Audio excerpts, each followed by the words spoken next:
নারীদের অপমান করে আইডি হ্যাকের মিথ্যা তথ্য ছড়াচ্ছে একটি দল। ভোটে জবাব দেওয়ার আহ্বান তারেক রহমানের। গণনায় দেরির নামে ষড়যন্ত্র প্রতিহতের ডাক।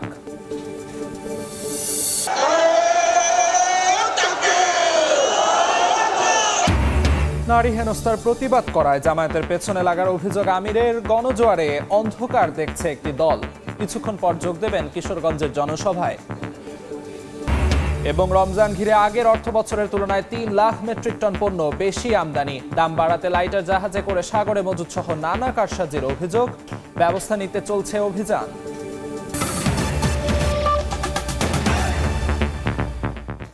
সময় সংবাদের সঙ্গে আছি আমি আমিরুল ইসলাম আলিফ। নারীদের ঘরে আটকে রাখতে চায় একটি দল। তাদের নেতা যে ভাষায় মন্তব্য করেছেন তা কলঙ্কজনক। ভোটের মাধ্যমে এর জবাব দেওয়ার আহ্বান জানিয়েছেন বিএনপি চেয়ারম্যান তারেক রহমান। সোমবার দুপুরে খুলনায় নির্বাচনী জনসভায় তিনি আরো বলেন, যারা স্বার্থ সিদ্ধির জন্য ধর্মকে ব্যবহার করছে তাদের কাছে দেশ নিরাপদ নয়। পরে যশোরে জনসভায় যোগ দিয়ে ভোট গণনায় দেরির নামে কেউ সুবিধা নিতে চাইলে জনগণকে প্রতিরোধের আহ্বান জানান তারেক রহমান।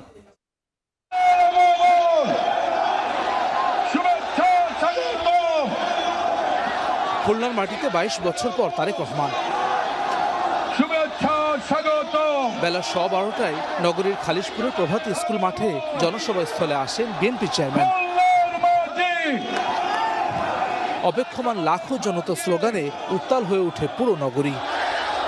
সকাল থেকেই খুলনা বিভাগের বাগেরহাট, সাতক্ষীরা সহ বিভিন্ন জেলা এবং উপজেলা থেকে জনতার ঢল নামে প্রভাত স্কুল মাঠে। হাতে ধানের শীষ নিয়ে স্লোগানে উচ্ছ্বাস প্রকাশ করেন নেতাকর্মীরা। অন্তত ১০ কোটি জনসংখ্যা। বক্তব্যের শুরুতেই উপকূলীয় এলাকার নানা সমস্যা ও সংকট সমাধানে পরিকল্পনার কথা তুলে ধরেন তারেক রহমান। ইনশাআল্লাহ বিএনপি আগামী ১৩ তারিখে সরকার গঠন করলে এই শিল্প নগরীকে আবার জীবিত শিল্প নগরীতে আমরা পরিণত করতে চাই। এ সময় জামায়াত আমিরের এক্স পোস্টে নারীদের নিয়ে কটাক্ষের প্রতিবাদ জানান তারেক রহমান। বলেন, নারীদের ঘরে আটকে রাখতে চায় একটি দল। এমন আচরণের জবাব ভোটের মাধ্যমে দেওয়ার আহ্বান জানান বিএনপি চেয়ারম্যান। যে দলটি নির্বাচনের আগে দেশের অর্ধেক জনগোষ্ঠীকে ঘরের মধ্যে বন্দী করতে চায়, অসম্মানজনক ভাবে কথা বলে, তাহলে আপনাদের কাছে আমার প্রশ্ন আজকে, নির্বাচনে যদি তারা কোনোভাবে সুযোগ পায় নির্বাচন পরবর্তী সময়, তাহলে তাদের আচরণ কি হতে পারে? যারা আপনাদেরকে এভাবে অপমানিত করে তাদেরকে আপনারা কিভাবে জবাব দেবেন? আজ সেই সিদ্ধান্ত নেবার সময় এসেছে।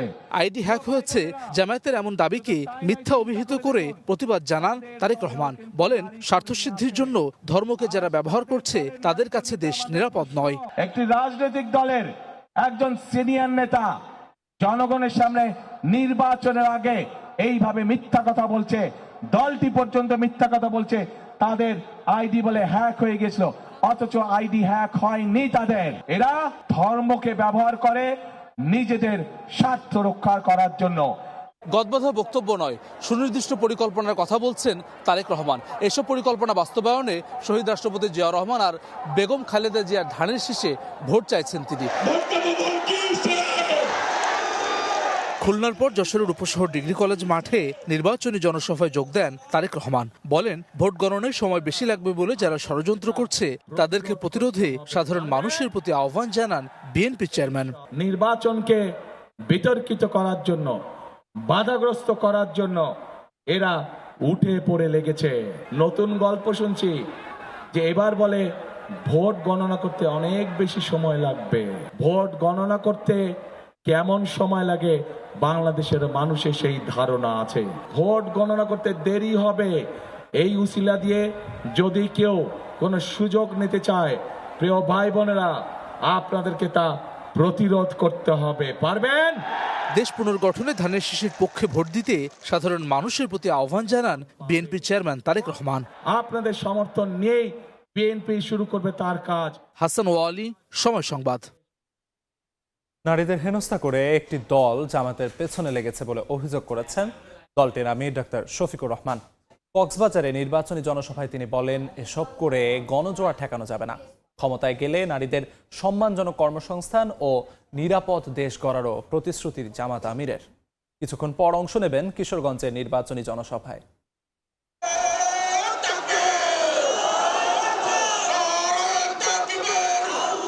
নির্বাচনী প্রচারণায় কক্সবাজারে জামায়াত আমির। তার আগমনকে কেন্দ্র করে শহরের বীর মুক্তিযোদ্ধা মাঠে তৈরি হয় জনস্রোত। জায়গা না পেয়ে কেউ কেউ অবস্থান নেন সীমানা প্রাচীরে, কেউ বা দালানের ছাদে।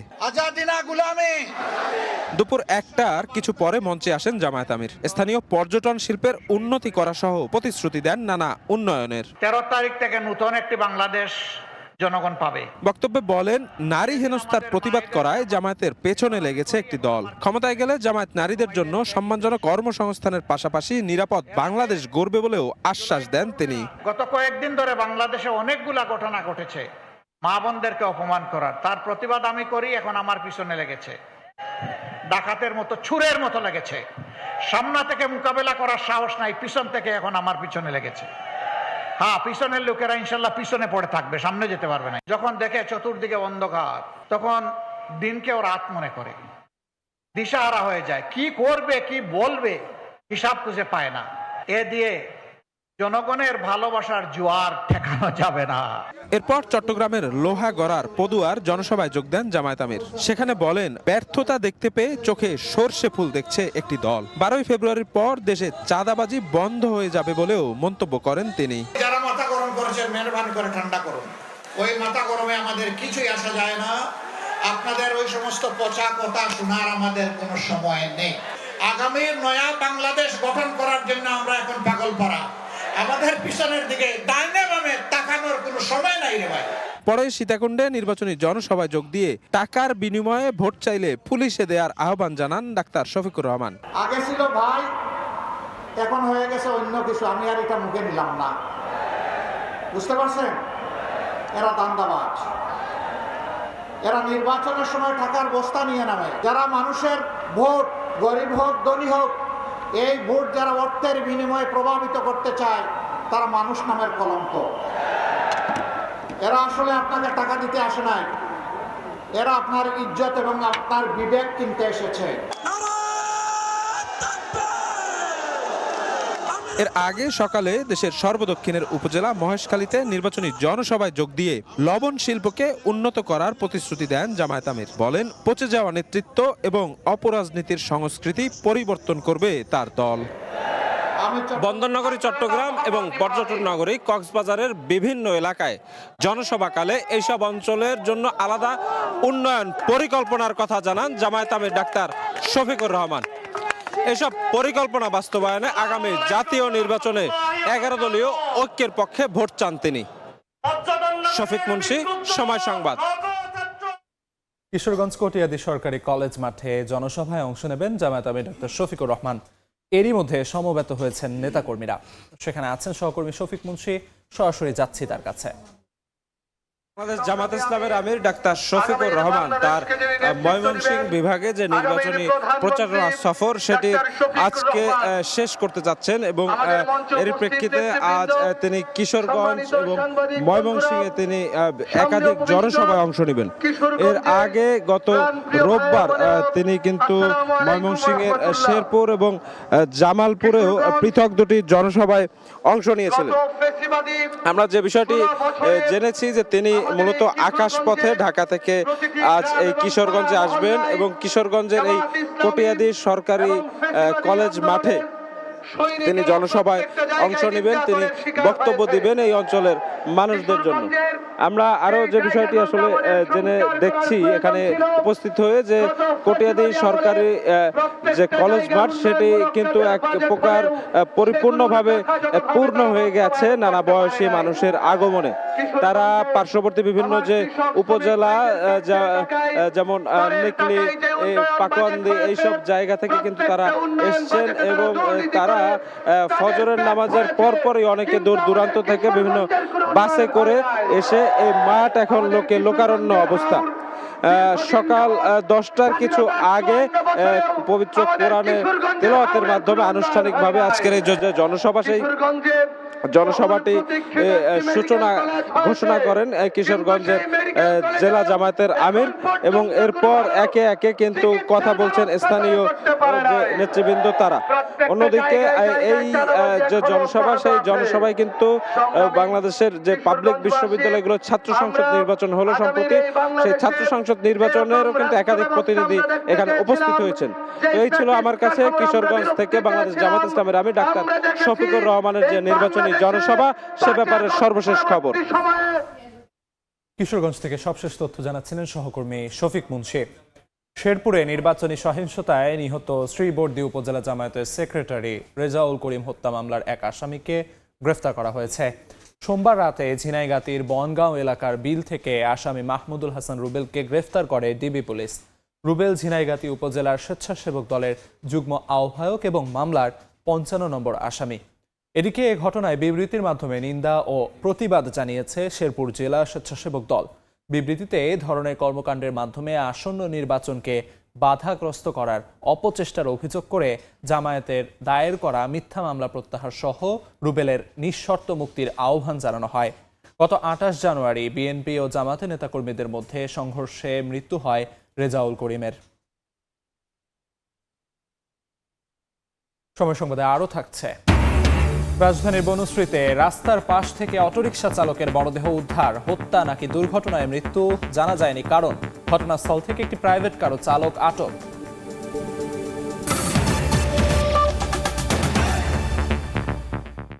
নির্বাচনের আগে তৎপর আন্ডারওয়ার্ল্ডের অস্ত্র কারবারিরা। ভোটের মাঠে মহড়া বা নিজেদের অবস্থান জানাতে এরই মধ্যে অস্ত্র জমা করেছে তারা। বিভিন্ন ব্যক্তি বা রাজনৈতিক দলের নেতাদের চাহিদা মতো অস্ত্র সরবরাহ করছে তারা। সময় টিভিকে একজন আন্ডারওয়ার্ল্ডের অস্ত্র সরবরাহকারী জানান, যারা দেশে নাশকতা করতে চায় তাদের কাছেই সরবরাহ করা হয় বেশি। জানান, নগদ টাকা নয়, এগুলো কেনা হয় পণ্যের মাধ্যমে। জেমসন মাহবুবের প্রতিবেদন।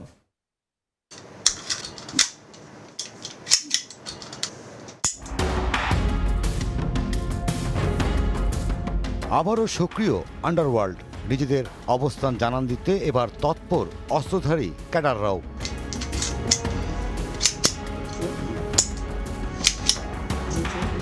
সময় টিভিকে দেওয়া এক সাক্ষাৎকারে আন্ডারওয়ার্ল্ডের একজন জানান, ভারত, পাকিস্তান ও মায়ানমার থেকে আসে সব ধরনের অস্ত্র। ভারত, পাকিস্তান থেকে আসে ছোট ধরনের অস্ত্র, আর মায়ানমার থেকে আসে M16 ও AK-47 মতো বড় ধরনের অস্ত্র। ভারত থেকে আসা অস্ত্রের চালান আসে আগরতলা, কুষ্টিয়া, চুয়াডাঙ্গা, মেহেরপুর সীমান্তে। সেসব চলে যায় অস্ত্র কারখানায়। এরপর চাহিদা মতো অস্ত্র চলে যায় আন্ডারওয়ার্ল্ডে। আর মায়ানমার থেকে অস্ত্র আসে পার্বত্য চট্টগ্রাম, নাইক্ষ্যংছড়ি, কক্সবাজার, এরপর চট্টগ্রাম হয়ে বিভিন্ন স্থানে। এক একটি অস্ত্র সরবরাহ করতে খরচ হয় 15,000 টাকা। 5টির কম অস্ত্র ডেলিভারি হয় না। সে হিসেবে এক একটি চালানে খরচ হয় প্রায় লাখ টাকা। যে দেশ থেকে প্রোডাক্টগুলো আসে ওইখানে দুইটা সিন্ডিকেট কাজ করে। দেখা গেছে আমাদের দেশের বর্ডার এরিয়াতে আসার পর ওইখানে আরেকটা সিন্ডিকেট কাজ করে। যারা মূল ক্রেতা তাদের কাছে পৌঁছানো পর্যন্ত এইখানে আরো দুইটা সিন্ডিকেট কাজ করে। অস্ত্র আমদানিতে হয় না নগদ টাকার লেনদেন। বিভিন্ন পণ্যের বিনিময়ে দেশে আসে অস্ত্রের চালান।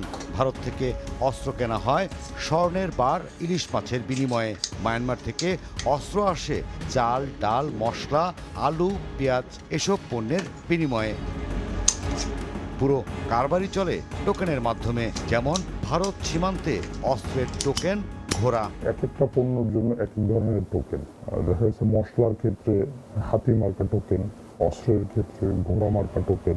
নির্বাচনকে ঘিরে অস্ত্র কারবারিরা তৎপর।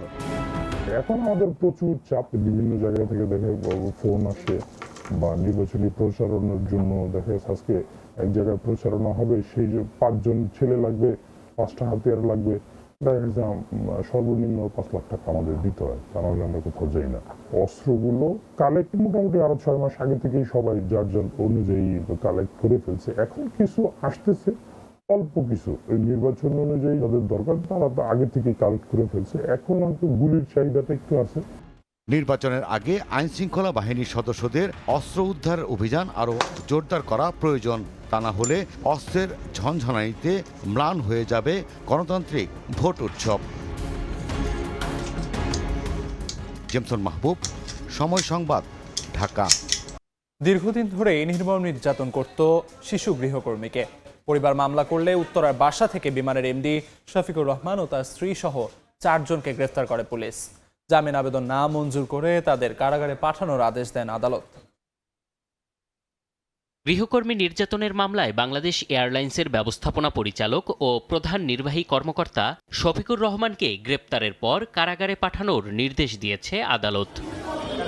সোমবার আদালতে হাজির করে শফিকুর রহমান ও তার স্ত্রীসহ 4 জনকে কারাগারে আটক রাখার আবেদন করেন মামলার তদন্ত কর্মকর্তা উত্তরা পশ্চিম থানার এসআই রোমের মিয়া। শুনানি শেষে জামিন নাকচ করে তাদের কারাগারে পাঠানোর আদেশ দেন ঢাকা মেট্রোপলিটন ম্যাজিস্ট্রেট মোহাম্মদ রাজু আহমেদ। রাজধানীর বনশ্রীতে রাস্তার পাশ থেকে অটোরিকশা চালকের মরদেহ উদ্ধার করা হয়েছে। সোমবার রাত 10টার দিকে বনশ্রী এলাকার ফেমাস হাসপাতালের বিপরীতে দাঁড়িয়ে থাকা প্রাইভেট কারের পাশে মরদেহটি দেখতে পান স্থানীয়রা। পরে পুলিশে খবর দিলে মরদেহটি উদ্ধার করে নিয়ে যায় খিলগাঁও থানা পুলিশ। এই ঘটনায় একটি প্রাইভেট কার ও এর চালককে আটক করেছে পুলিশ। তবে প্রাইভেট কারটি উবারের যাত্রী নেওয়ার জন্য ঘটনাস্থলে অপেক্ষমান ছিল বলে জানিয়েছে পুলিশ। মৃত্যুর কারণ অনুসন্ধানে আইন শৃঙ্খলা বাহিনীর অভিযান অব্যাহত রয়েছে।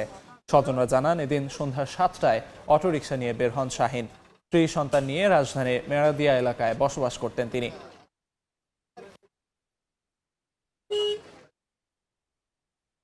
উনি অটো গাড়ি চালাইতো।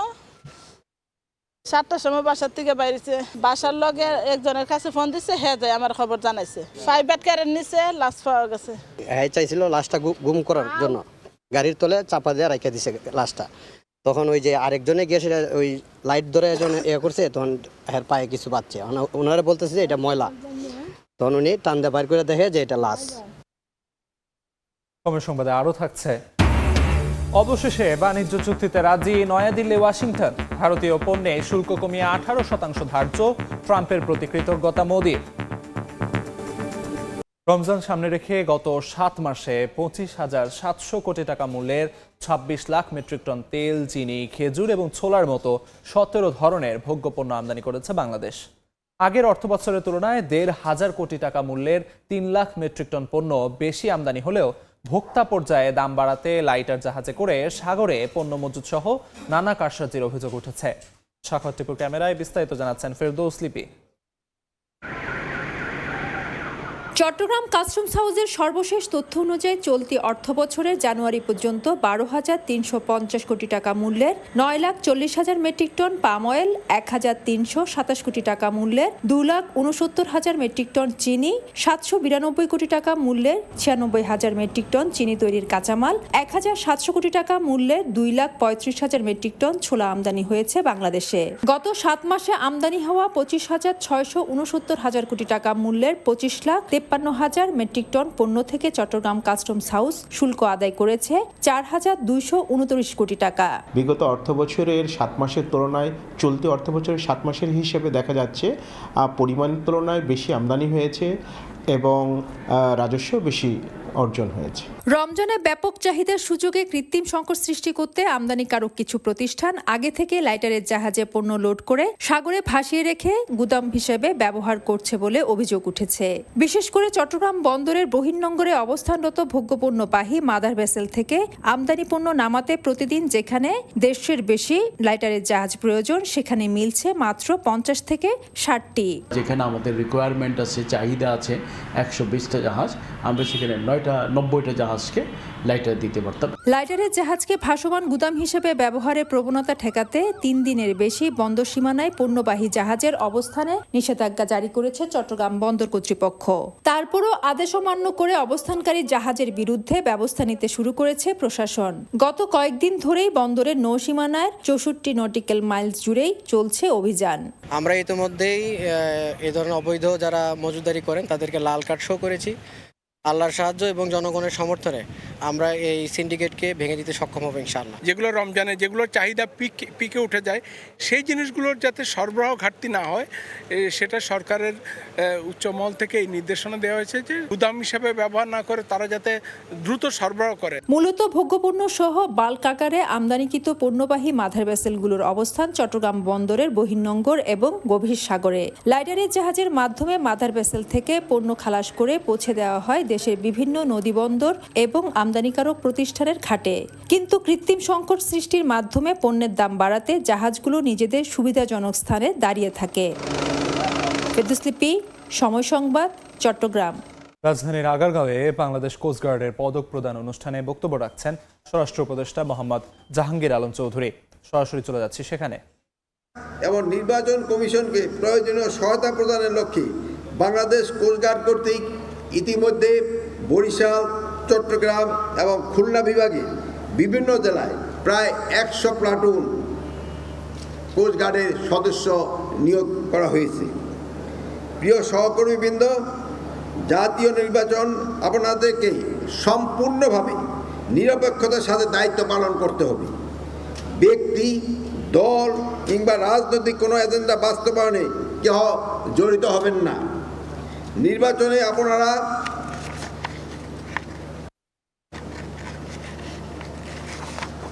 আইন, বিধি ও জননিরাপত্তা, জনসেবা এবং জনকল্যাণকেই প্রাধান্য দিয়ে কাজ করবেন। আপনারা রাষ্ট্রের কর্মচারী। কোনো রাজনৈতিক দলের প্রতি ন্যূনতম পক্ষপাতদুষ্ট আচরণ সহ্য করা হবে না।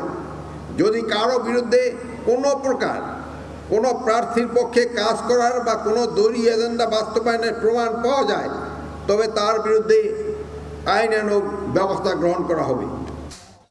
রাজধানীর আগারগাঁওয়ে কথা বলছিলেন স্বরাষ্ট্র উপদেষ্টা জাহাঙ্গীর আলম চৌধুরী। বক্তব্যের বাকি অংশ দেখতে ভিজিট করুন সময় টিভির ফেসবুক পেজে। পবিত্র শবে বরাত বা ভাগ্য রজনী আজ। হাদিসের ভাষ্যমতো মহান আল্লাহ তাআলা এ রাতে বান্দাদের গুনাহ ক্ষমা করে দেন এবং জাহান্নাম থেকে মুক্তি প্রদান করেন। দেশের মসজিদগুলোয় অনুষ্ঠিত হবে নফল নামাজ ও দোয়া। আবু সাইদ নিশানের রিপোর্ট।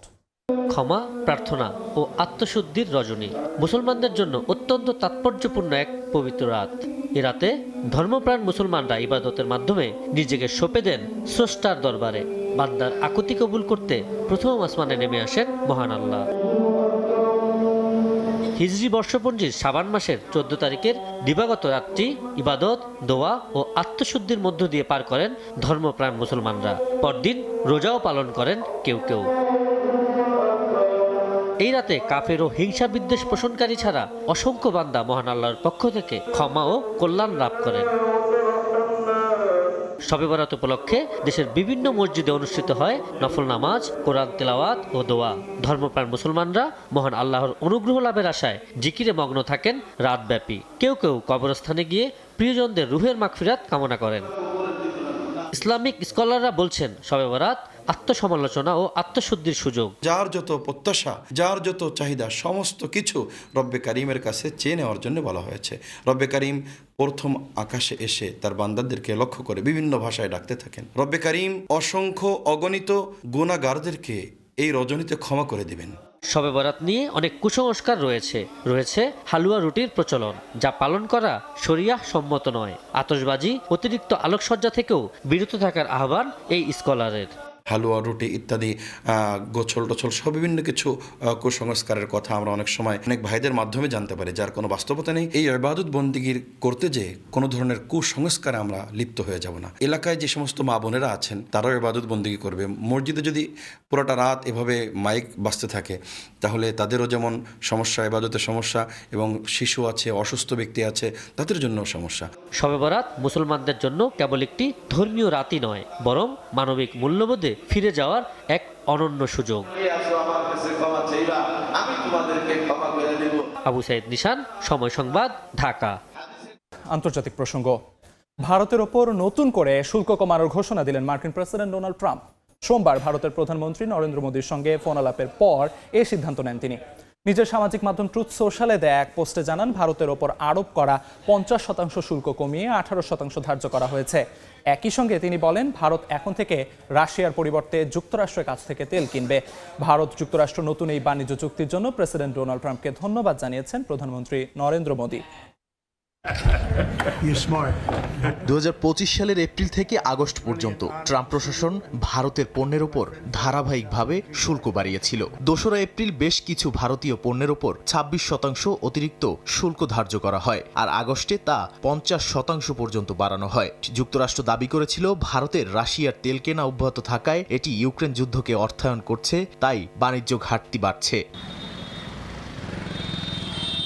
তবে এবার ট্রাম্প জানিয়েছেন, প্রধানমন্ত্রী মোদী রাশিয়ার তেল কেনা ধীরে ধীরে বন্ধ করবেন এবং যুক্তরাষ্ট্রের সঙ্গে ব্যবসা বাড়াবেন। আর এই প্রেক্ষিতেই ভারতের ওপর নতুন করে শুল্ক কমানোর ঘোষণা দিলেন মার্কিন প্রেসিডেন্ট ডোনাল্ড ট্রাম্প। সোমবার ভারতের প্রধানমন্ত্রী নরেন্দ্র মোদীর সঙ্গে ফোনালাপের পর এই সিদ্ধান্ত নেন তিনি। নিজের সামাজিক মাধ্যম ট্রুথ সোশ্যালে দেয়া এক পোস্টে জানান, ভারতের ওপর আরোপ করা 25% শুল্ক কমিয়ে 18% ধার্য করা হয়েছে। মার্কিন প্রশাসনের দাবি, এই পদক্ষেপে রাশিয়ার অর্থনীতিতে প্রভাব পড়তে পারে। তবে বিশ্লেষকরা বলছেন, ভারত হঠাৎ সম্পূর্ণভাবে রাশিয়ার তেল কেনা বন্ধ করবে না, এটি মূলত ধাপে ধাপে এবং বাজার পরিস্থিতি অনুযায়ী হবে। চুক্তি অনুযায়ী শুল্ক কমলে ভারতীয় রপ্তানি পণ্যের জন্য নতুন সুযোগ খুলবে বলে মনে করেন অর্থনীতিবিদরা। তৈরি পোশাক, চামড়া, কার্পেট, রত্ন ও ইলেকট্রনিক্স খাতেও এর ইতিবাচক প্রভাব পড়বে।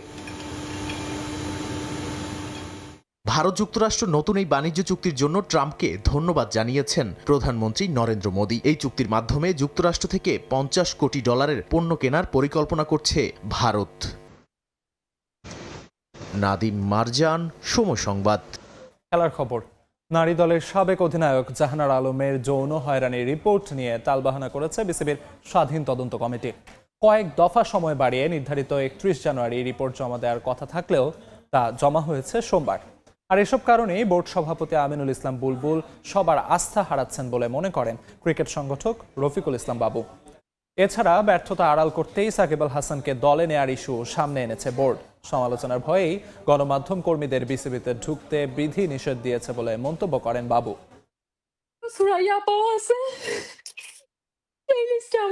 একটা ঘটনা আলোড়ন ফেলে দেয় পুরো দেশে। জাতীয় দলের সাবেক অধিনায়ক জাহানারা আলমের যৌন হয়রানির অভিযোগ এখনো আতঙ্ক নারী ক্রিকেটারদের মাঝে। সুষ্ঠু বিচারের প্রতিশ্রুতি দেয় বিসিবি, তবে কয়েক দফা সময় বাড়িয়েও সেই বিচার আটকে আছে তদন্তের মারপ্যাঁচে। সরকারি অফিসে যিনি 31 জানুয়ারি ছিল জাহানারা আলমের যৌন হয়রানির ঘটনার স্বাধীন তদন্ত কমিটির রিপোর্ট জমা দেওয়ার ডেডলাইন। এছাড়া ফিক্সিং ইস্যু, কোটি টাকার মাটি চুরির বিষয়টিও আটকে আছে তদন্তের বেড়াজালে। সবার আস্থা হারাচ্ছে না তো বুলবুল। আমাদের নারী ক্রিকেটারদের যেভাবে হেনস্থা করেছে সেটা যদি সুষ্ঠু বিচার করত, তাহলে হয়তো কিছুটা হলো দেশের মানুষ এবং সাধারণ জনগণ ক্রিকেটের সাথে যারা জড়িত আছে তারা কিছুটা আস্থা ফিরে পেত। বাট তাদের প্রতি এখন দেশের মানুষের ক্রীড়াঙ্গনের কোনো আস্থা নেই। ফিক্সিংয়ের ইস্যুগুলি সঠিক রিপোর্টটা এখনো জনসাধারণের সামনে তুলে ধরতে পারেনি, তাদের সেই সৎ সাহস নেই। বিশ্বকাপে খেলতে না যাওয়া হুট করেই সামনে এসেছে সাকিব আল হাসান ইস্যু। বিসিবি সাবেক বিশ্বসেরা অলরাউন্ডারকে কেন্দ্রীয় চুক্তিতে রাখার কথা বললেও শোনা যাচ্ছে সেখানে নাম নেই সাকিবের। এখন প্রশ্ন, আদৌ কি সাকিব খেলতে পারবেন দেশের জার্সিতে, নাকি তিনি ব্যবহার হচ্ছেন বোর্ডকে বিতর্কিত ইস্যু থেকে বাঁচাতে? ঢাকার লিগের কি বেহাল অবস্থা, আন্তর্জাতিক ক্রিকেটের কি অবস্থা, এগুলি ঢাকার জন্য হঠাৎ করে সাকিব ইস্যু সামনে নিয়ে এসছে। যদি সাকিব এত ইম্পর্টেন্ট মনে করতো তার প্রথম থেকে তারা কেন এরকম সিদ্ধান্ত নিল না যে সাকিবকে সেন্ট্রাল কন্ট্রাক্টে নিয়ে আসবো, তাকে বাংলাদেশের আবার জার্সি পরাবো? এই সিদ্ধান্তগুলি তো তখন নেয়নি, হঠাৎ করে নেওয়া মানে এটা শাক দিয়ে মাছ ঢাকার মতো একটি ঘটনা। ক্লাব ক্রিকেট নিয়ে জটিলতা, ক্রিকেটারদের সঙ্গে দূরত্ব, বিসিবিতে গণমাধ্যম কর্মীদের প্রবেশে দেয়া হয়েছে নিষেধাজ্ঞা। হুট করে বোর্ডের এমন সিদ্ধান্ত ভিন্ন ইঙ্গিত দিচ্ছে বলে মনে করেন এই ক্রীড়া সংগঠক। আমাদের সাংবাদিক ভাই বোনদের সেখানে যাওয়ায় প্রবেশ একদম নিষেধাজ্ঞা জারি করেছে। স্বাধীনতার পরে এখন পর্যন্ত কোনো বোর্ডের প্রেসিডেন্ট বা অন্য কেউ এই ধরনের সিদ্ধান্ত নেওয়ার সাহস করেনি। তাদের লেখনীতে আজকে ক্রীড়াঙ্গনের অনেক অবস্থান ভালো হয়েছে, তাদের অপকর্মগুলি তুলে ধরতে পারে এই ভয়ে হয়তো তারা এই ধরনের হঠকারী সিদ্ধান্ত নিয়েছে। এছাড়া বিশ্বকাপে না গিয়ে 3 দল নিয়ে বিসিবির অদম্য টি-20 কাপকে শাক দিয়ে মাছ ঢাকা মনে করছেন রফিকুল ইসলাম বাবু। শ্রীলঙ্কায় বিশ্বকাপ খেলতে না পারার কারণ হিসেবে আমিনুল ইসলাম বুলবুলের অনভিজ্ঞতাকে দায়ী করছেন এই সংগঠক। তামিম হোসেন, সময় সংবাদ, ঢাকা। এ পর্যায়ে শীর্ষ সংবাদগুলো জানিয়ে দিচ্ছি আরেকবার। নারীদের অপমান করে আইডি হ্যাকের মিথ্যা তথ্য ছড়াচ্ছে একটি দল। ভোটে জবাব দেওয়ার আহ্বান তারেক রহমানের। গণনায় দেরির নামে ষড়যন্ত্র প্রতিহতের ডাক। নারী হেনস্থার প্রতিবাদ করায় জামায়াতের পেছনে লাগার অভিযোগ আমিরের। গণজোয়ারে অন্ধকার দেখছে একটি দল, কিছুক্ষণ পর যোগ দেবেন কিশোরগঞ্জের জনসভায়। এবং নির্বাচন ঘিরে তৎপর অস্ত্র কারবারিরা আসছে ভারত, পাকিস্তান ও মিয়ানমার থেকে। যারা নাশকতা করতে চায় তারাই মূল গ্রাহক। নগদ টাকার পরিবর্তে বেচা কেনা হয় পণ্যের মাধ্যমে।